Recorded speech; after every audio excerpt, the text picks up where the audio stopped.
கஞ்சா வித்தவெல்லாம் இன்னைக்கு எங்க இருக்கானே தெரியல. கள்ளக்கடத்தல் பண்ணவனுக்கு எங்க இருக்கானே தெரியல. முதலமைச்சர் அப்புறம் நீங்க பேசும்போது நானும் சத்தம் போடுவேன்.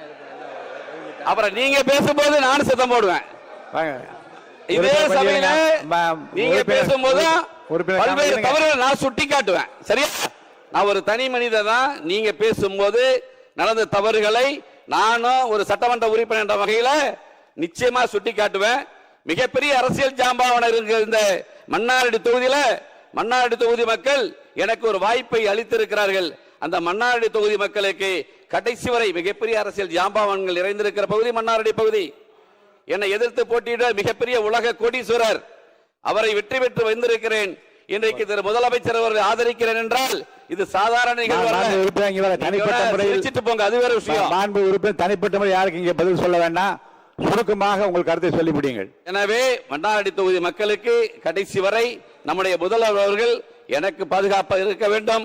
மன்னார்குடி தொகுதி மக்களுக்கு வேண்டிய திட்டங்களை கடந்த காலங்களில் மேற்கொள்ளப்பட்ட பணிகளை முடித்து வைக்கிற அளவுக்கு எனக்கு நீங்கள் உதவிகரமாக இருக்க வேண்டும் என்கிற உத்தரவை அந்த நேரத்தில் தெரிவித்துக் கொள்ள கடமைப்பட்டிருக்கிறேன்.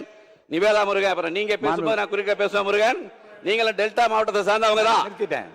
பூம்புகார் சட்டமன்ற உறுப்பினர், நீங்களும் சட்டமன்ற அவங்க மாண்பு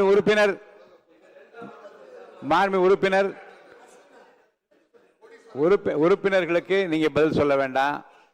உங்கள் கருத்தை நிதானமாக வேகமாக சொல்லி முடிங்க. உறுப்பினர் இடையூறு செய்யக்கூடாது. இல்ல மாண்புமிகு பேரவைத் தலைவர் உறுப்பினர் பேசும்போது இடையூறு செய்யலாமா? நம்பிக்கை கோரும் தீர்மானத்தின் மீது சுருக்கமாக உங்கள் கருத்தை மட்டும் சொல்லுங்க. என்னுடைய ஆதரவை முழுமையாக தெரிவிக்கிறேன். நேற்றைக்கு தெரிவித்திருக்கிறேன், இன்றைக்கு தெரிவிக்கிறேன், நாளைக்கும் தெரிவிப்பேன். ஆனால் ஒரு உறுப்பினர் பேசும்போது எங்களுடைய டெல்டா மாவட்டத்தை சேர்ந்தவரே பேசும்போது நாளைக்கு அவர் பேசும்போது நானும் கூடுதலா பேசுவேன். அதற்கு நீங்க பேரவைத் தலைவர் அனுமதிக்கணும். ஏன்னா டெல்டா மாவட்டத்தை சேர்ந்த நான் உங்களையும் இப்ப அனுமதிக்க முடியாது. அப்படி பேசுவதற்கு அவர்களையும் அனுமதிக்க முடியாது. சுருக்கமா ஏந்திரிக்க கூடாது. சுருக்கமா முடிங்க. மாவட்டத்துக்காரர் தான், அப்ப ஏந்திரிச்சு பேசக்கூடாது. எனவே சுருக்கமா முடிங்க. நம்முடைய முதல்வர் அவர்கள் ஆட்சி நல்லாட்சி. ரவுடிகள் ஒழிக்கப்பட்டு விட்டது, கட்ட பஞ்சாயத்து ஒழிக்கப்பட்டு விட்டது, கஞ்சா போதைப் பொருள் ஒழிக்கப்பட்டு விட்டது. நம்முடைய முதல்வருக்கு என்னுடைய ஆதரவை தெரிவிக்கிறேன். வாழ்க வாழ்க நம்முடைய முதல்வர்கள். நன்றி, வணக்கம்.